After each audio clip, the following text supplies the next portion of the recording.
Those sweet June days are here.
Welcome to First Parish in Bedford,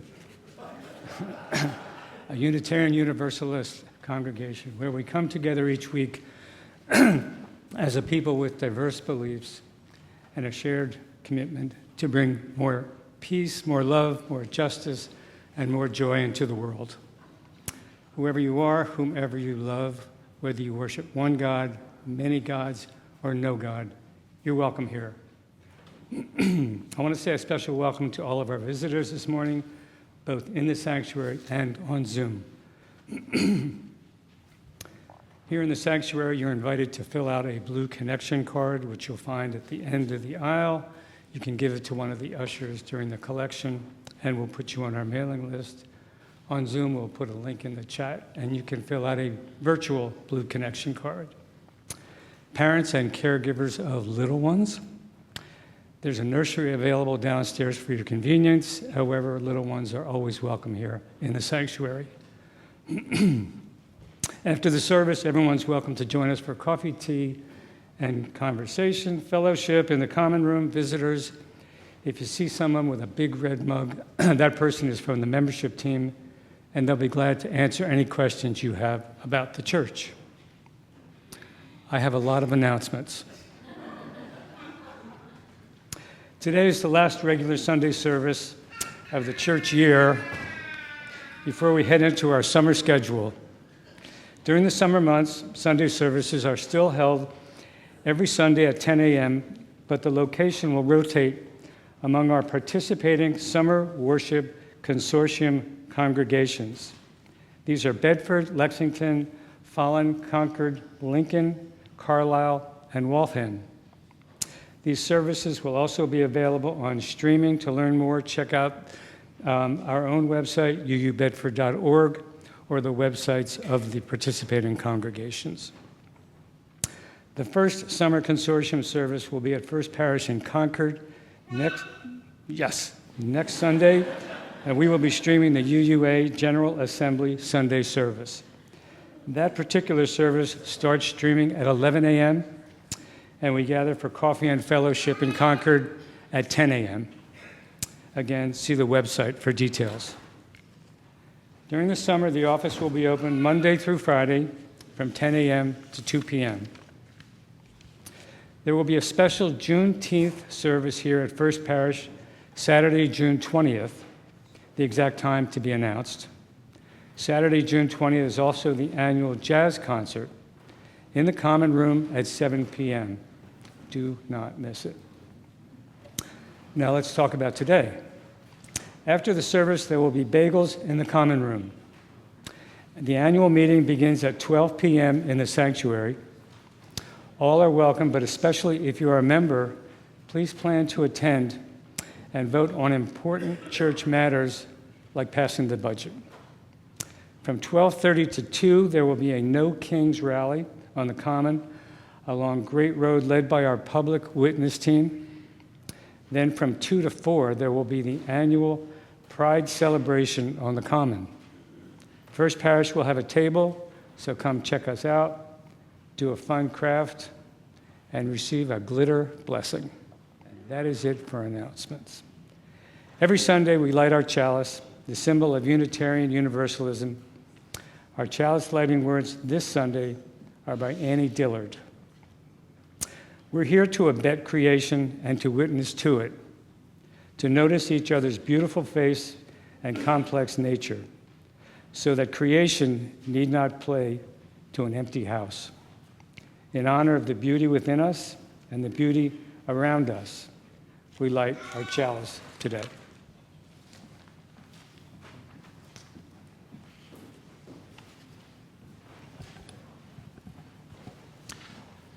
So, welcome to our last Sunday service of the regular church year. This Sunday is also our annual flower celebration service that we close out the year with every year, thus the flowers all around you. Flower celebration service, also known as the Flower Communion service, is a unique Unitarian Universalist tradition observed at UU congregations all around the country sometime around this time of year, spring or early summer. It has its roots, we will learn, in Europe, in Prague in the early 20th century, when members of that congregation were encouraged to pick flowers for one another from the local countryside and to exchange them. The ritual is the celebration of the way we are all unique and beautiful individuals like flowers, and a reminder that we are beautiful on a whole new level when we come together to build a bouquet. It's an appreciation of our neighbor, a celebration of community. It is also a celebration of our connection to nature and the earth, and a reminder that we belong to life itself. Our opening words today as we prepare to head off into our summer adventures are called The First Day of School. It's written by Nita Penfold, who is a UU religious educator. I've shared it here before, but I like it for this occasion. As you hear them, remember that these words were written just for you, and also they were written for the person sitting right next to you. No matter what they tell you, let it be about joy. Let it be about the sacred self surviving, thriving, shining its way to the wisdom within. Let it be about blooming, the unfolding of the universe through you, because the story of you begins 15 billion years ago with that first flash of being. At 4, you reached out your hand into the dark night, pulled back in wonder, a firefly blinking from your finger. Keep that magic, that both you and the firefly are one. Everything connected, everything possible, made of stardust as we all are. Let it always be about your shining. And now our opening hymn is number 65, The Sweet June Days. If you would please rise in body or spirit.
and in your bulletin.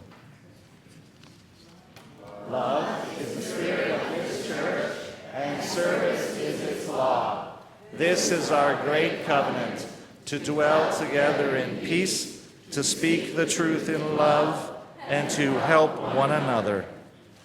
Amor es el espíritu de esta iglesia, y el servicio es su ley. Este es nuestro gran pacto, vivir juntos en paz, buscar la verdad en espíritu de amor, y ayudarnos los unos a los otros. Please be seated.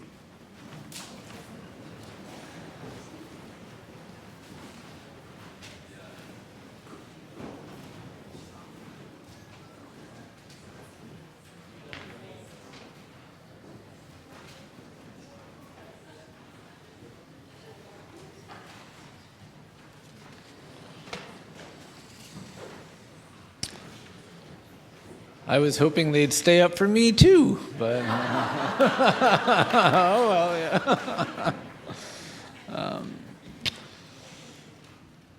What I love most about spring and summer is how the world around us in so many ways remind us, hey, to live is to grow, to live is to change, to live is to be different.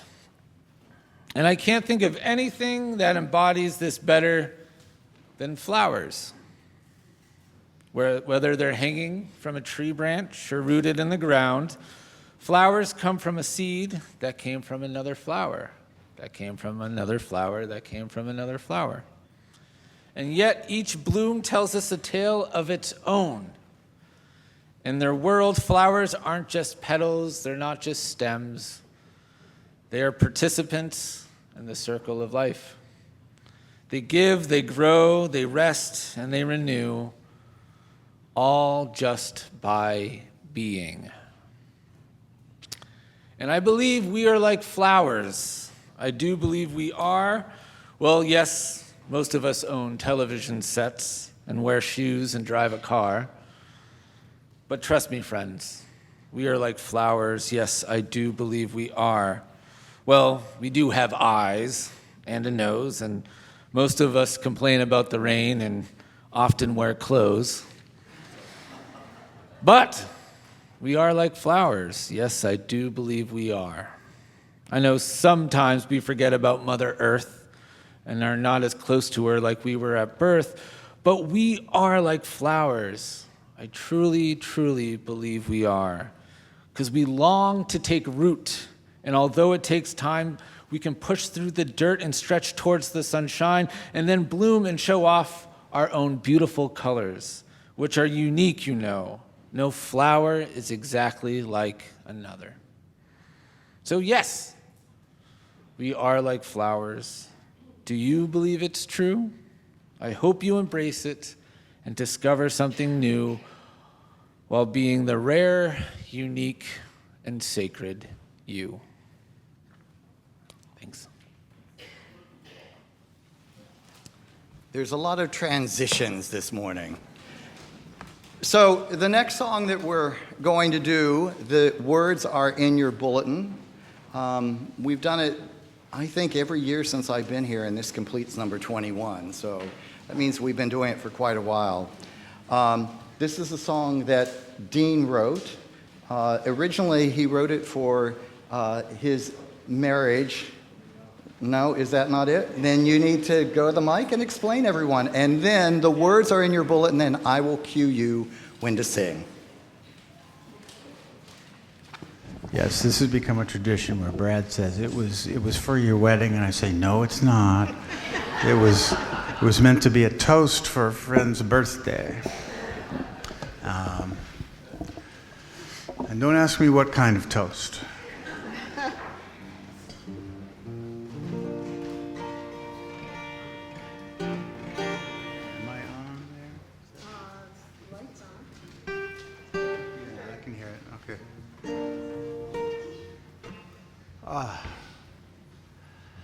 Well, it's not like this every year.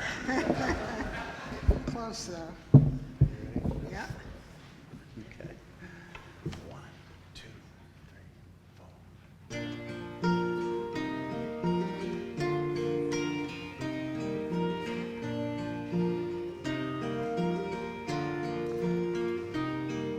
60 seconds make a minute, an hour's 80 minutes long. The day has plenty hours in it, 24 and another's gone. Sun to sun, season to season, time is surely passing by. We're all here and that's the reason that we raise our glasses high. Here's to another year. One more time around the circle. Think of all the things we've done. A little rhyme to pass the time. Here's to the journey always ended and never yet begun.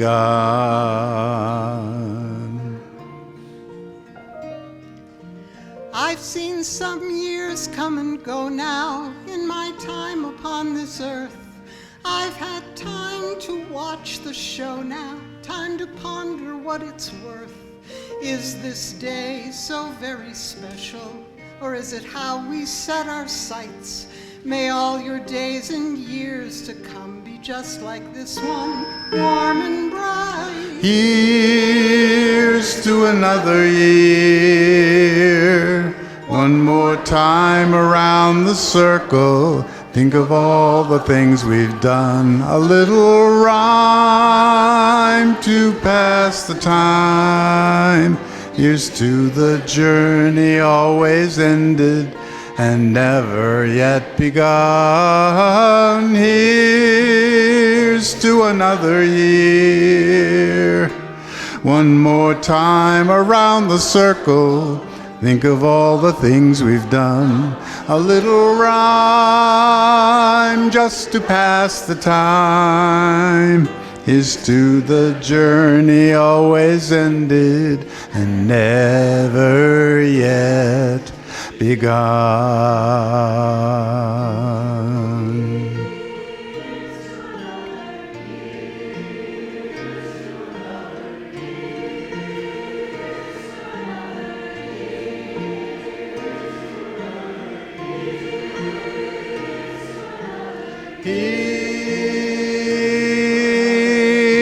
Here's to another year. Here's to another year.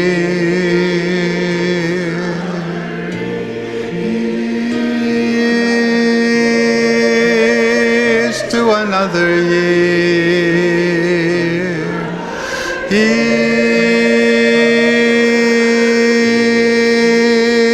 to another year.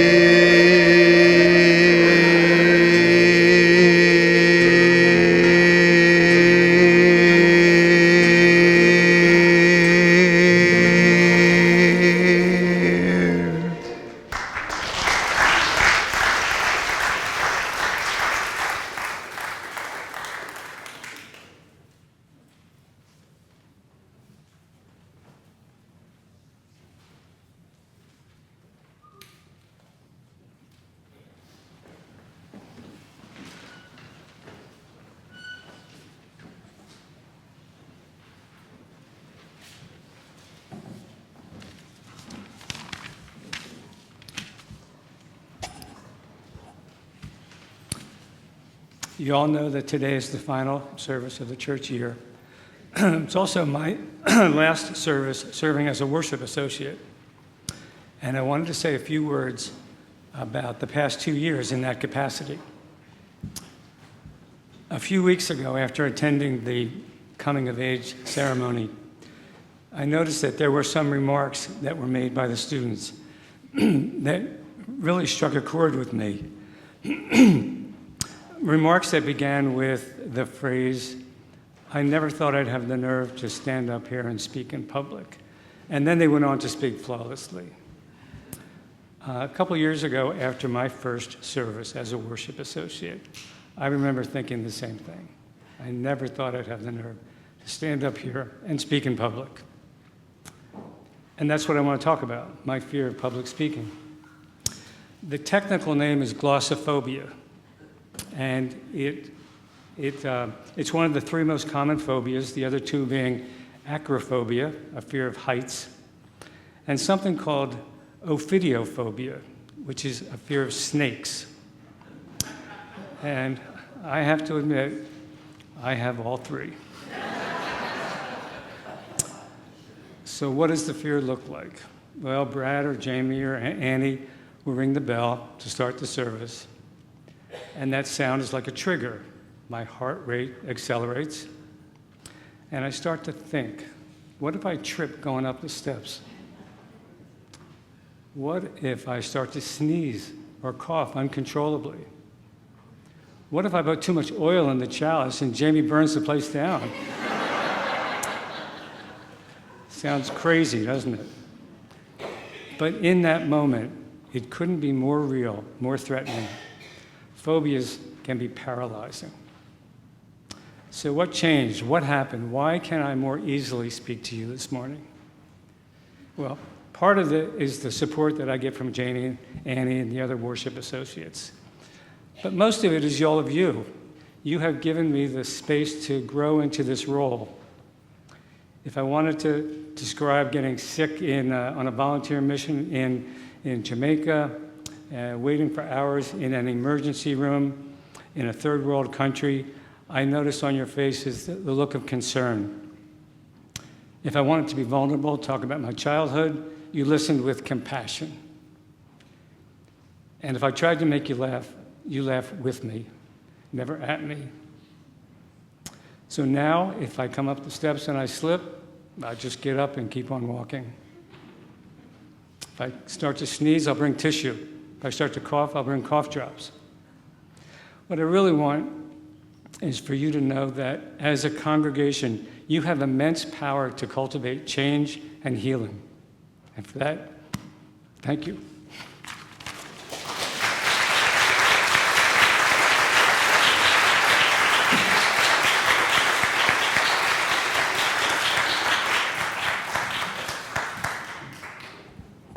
Truly, there is no better introduction to our offering than to remind you all what power you have as a congregation, how you change people's lives all the time in ways that you may know nothing about. A beautiful testament to what we can do together when each one of us contributes in ways that feel easy and in ways that feel hard and scary. We collect this morning's offering with deep gratitude for the many ways you all sustain this community, this building, and all that we do.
Indeed, life is a beautiful and often joyful gift, and it is also, as we all know, some of us far too well, a temporary gift. As we come to another turning of the year, we also remember those who have died in this past year since the last time we gathered to celebrate the flower communion together. And so I ask you to hold with me some loving and sacred silence as we hear these names of these individuals, who each of whom contributed to our congregation and made it what it is today in their own unique ways, big and small. Abby Hafer, Andrew Van Prague, Susan Corey, Dot Ellis, Tom Larkin, Hilda Swartz, Richard Golembeski, Era Tyler, Leslie Corin Ash, Susan Ebbs, Don Marshall. Each of these individuals lives on in our memory, in our congregation's life, and we hold them in our hearts.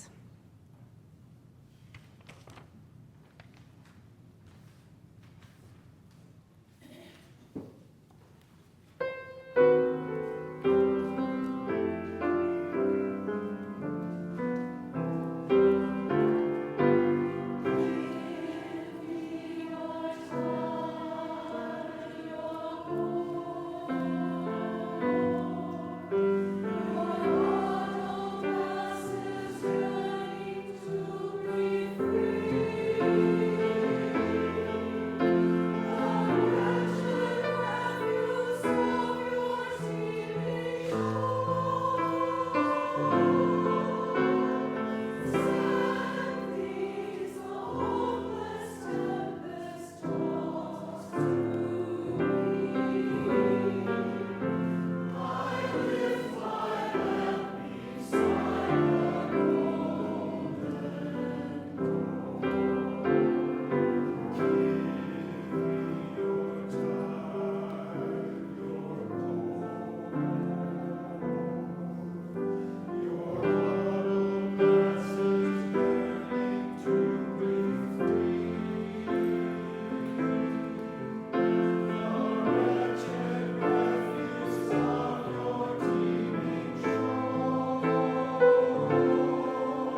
The flower celebration service, also sometimes known as the flower communion service, is a uniquely Unitarian Universalist service that comes from our European Union roots, and then it took off in America.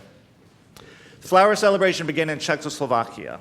It was created by the Reverend Norbert Čapek, who founded the Unitarian Church in Prague, at that time the largest Unitarian church in the world, in the turbulent years after World War I. He founded it in 1922.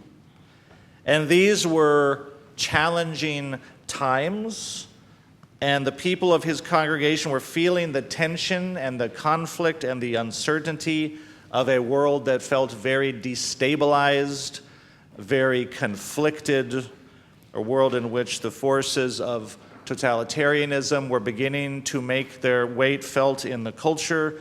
Maybe some of this sounds familiar. And he created the flower communion in 1923, shortly after the church itself, as a simple symbolic ritual that would draw the members of the congregation more closely together, because he sensed that they were going to need each other, and they needed to be a tightly knit, supportive community. And also at the same time, they were existing in a moment, a cultural moment, in which forces were seeking to polarize people, in which forces were seeking to dehumanize people, in which people were being invited to regard their neighbors as the other or as an enemy or threat. Maybe that feels familiar. And he wanted his congregants to understand that no, your neighbor is a gift, that you are all beautiful gifts to one another, creating something even more beautiful together.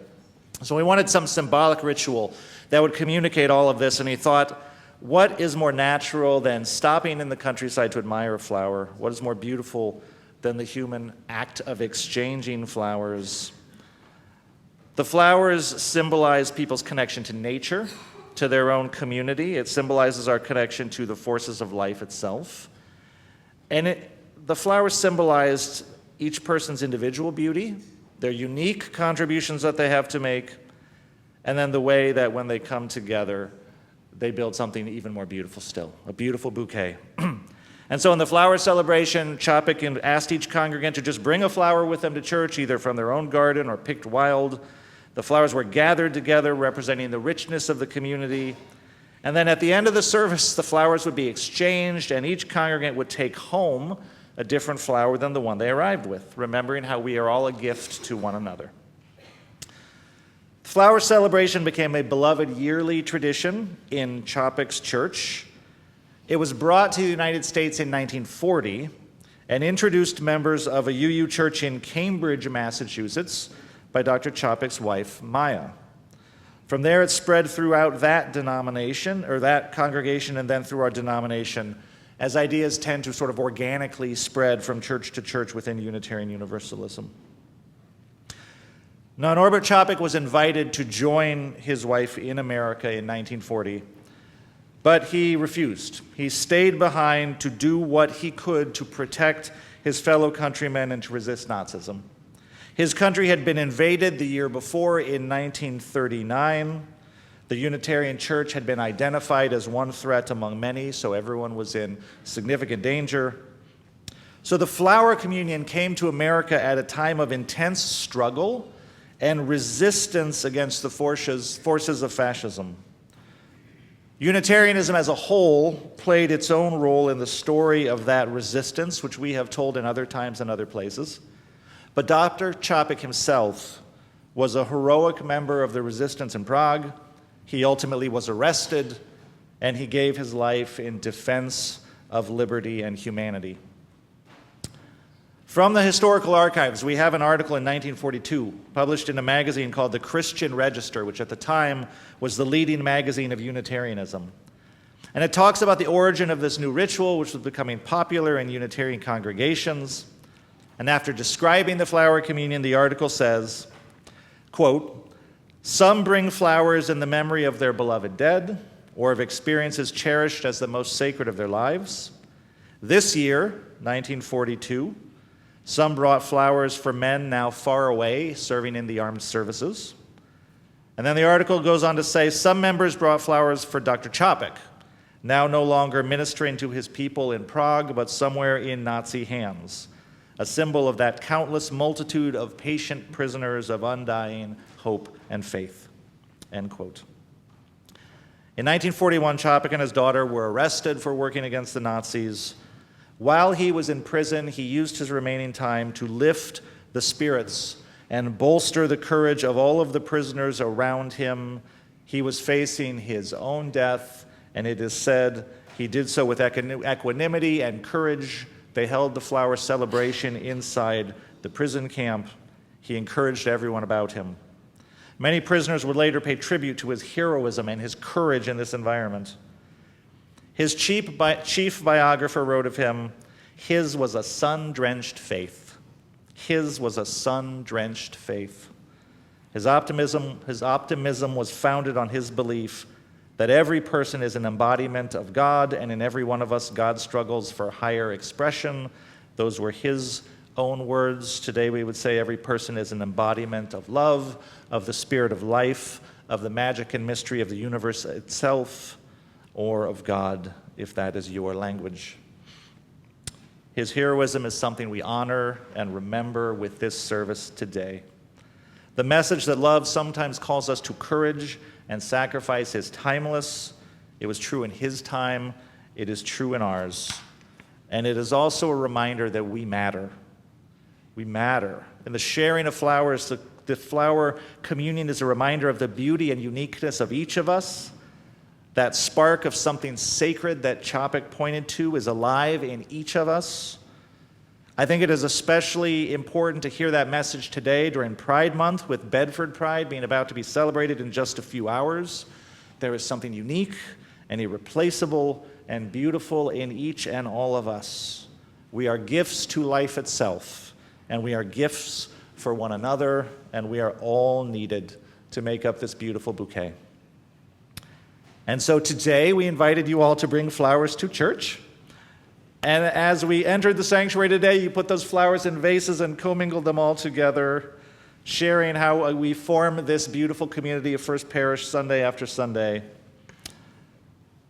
It would not be the same without each and every one of you. And thus, it is with the spirit and intention of the original flower celebration service that we celebrate one another as a gift. So what is going to happen now is our musicians are going to create some beautiful music for us. While they do that, the children and youth have been deputized to bring flowers to you. So grown-up people, stay where you are. Flowers will be brought to you as the music is created. Hold on to those flowers. After this beautiful music ends, I am going to invite you to exchange them with one another, and then we are going to sing De Coloris, and then we will have a closing blessing, okay? So music, hold on to your flower, and then we will do the exchange and do some more singing.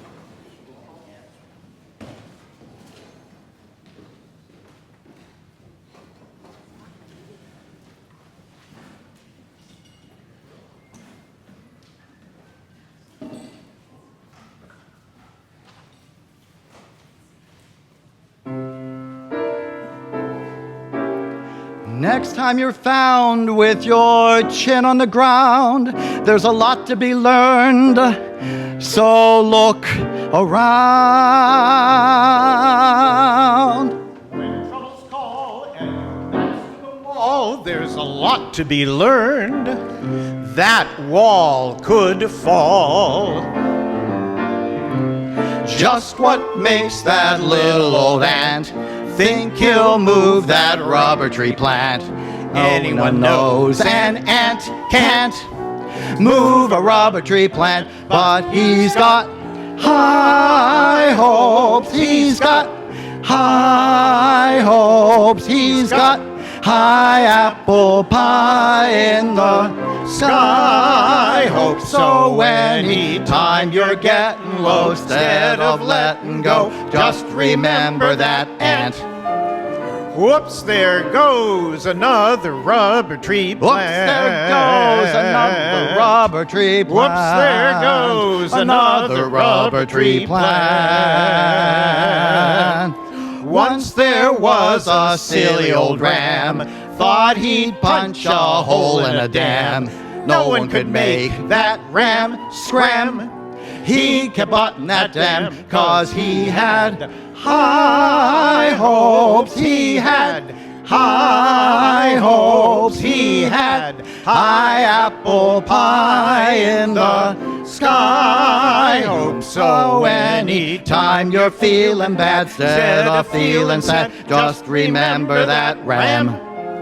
Whoops, there goes a billion kilowatt dam. Whoops, there goes a billion kilowatt dam. Whoops, there goes a billion kilowatt dam. So keep those high hopes, keep those high hopes, keep those High apple pie in the sky. Hopes are problems, just a toy balloon. They'll be busting soon. They're just bound to go pop, pop, pop, pop, pop. Whoops, there goes another problem curve. Whoops, there goes another problem curve. Whoops, there goes another problem with high hopes.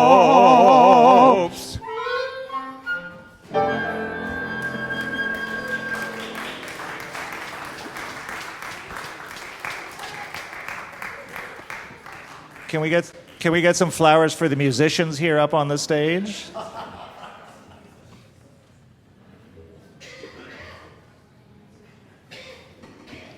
Flowers for the musicians.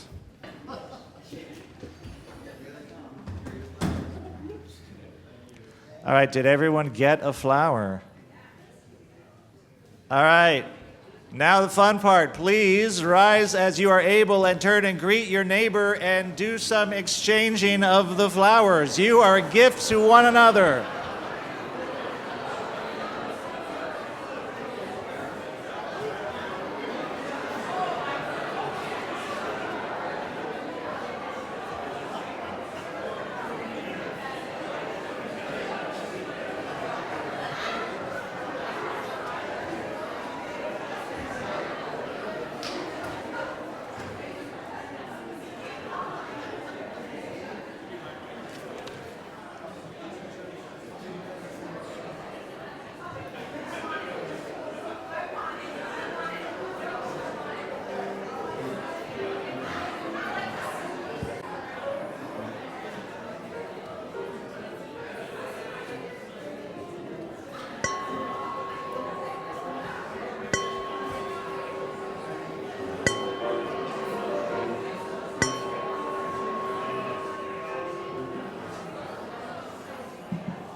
All right, now if you would begin to come back to your seats with your flowers.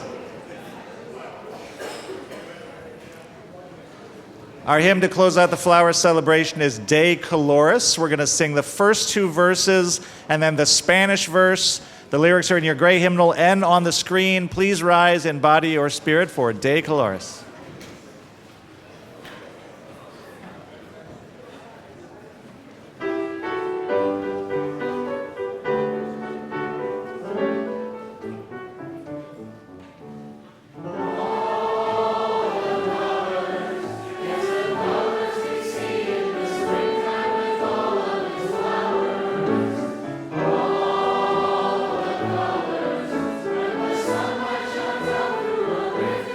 Fire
Please be seated.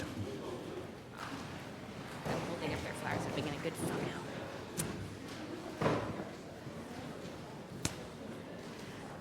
Our flower blessing comes from Norbert Chapek himself. He wrote this prayer for the flower celebration, and John Gibbons loved to use it in the flower ceremony, and so it may sound familiar to you from over the years.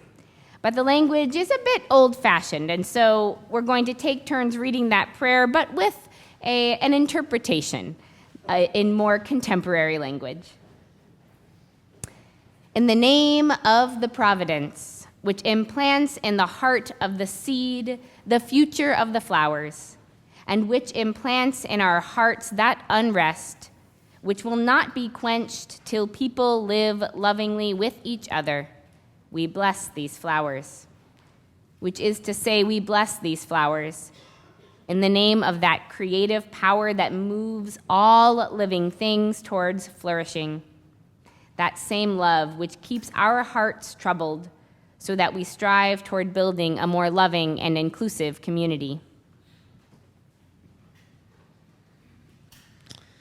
In the name of the highest, in which we move and take our being, and in the name of the deepest, which makes father and mother, sister and brother, lover and loner who they are, we bless these flowers. Which is to say, we bless these flowers in the name of our own beautiful souls, the power of which makes us parent, child, sibling, lover and loner, dreamer and doer. In the name of the prophets and sages who sacrificed their lives to hasten the coming of the reign of mutual respect, we bless these flowers. Which is to say, we bless these flowers in the name of any and all who have ever in any way helped to make the world a kinder, gentler, fairer place for all, especially when it has taken extra time, energy, or courage to get it done.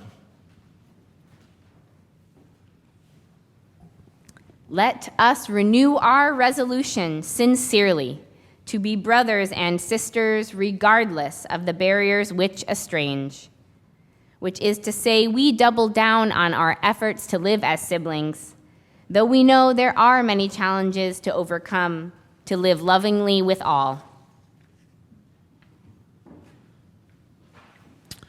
May these flowers be for us the sign of the glory and variety to which we aspire, knowing the whole while that we are one family, the family of spirit and nature.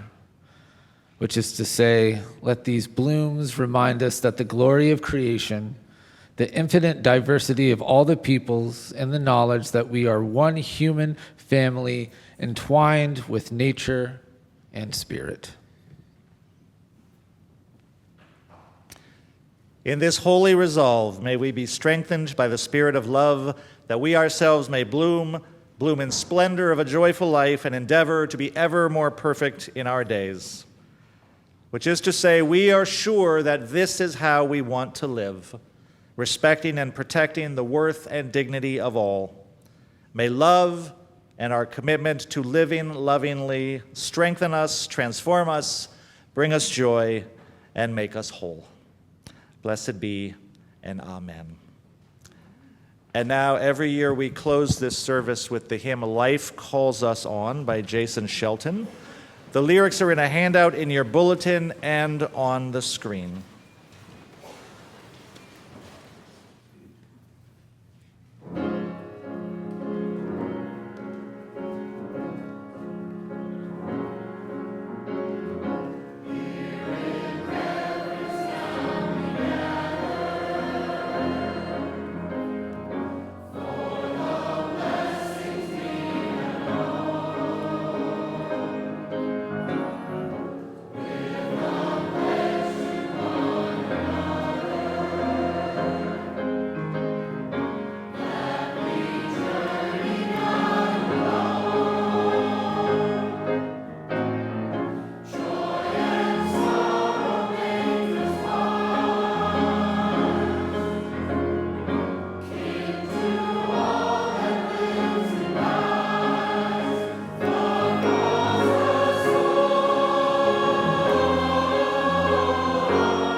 Before our benediction, can we get one more round of appreciation for the choir and the beautiful, amazing musicians who have made this year so extraordinary?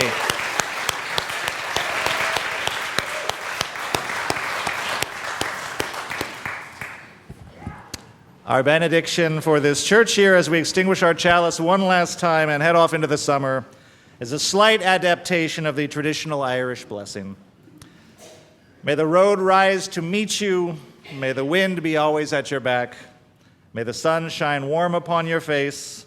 The rains fall soft upon your fields.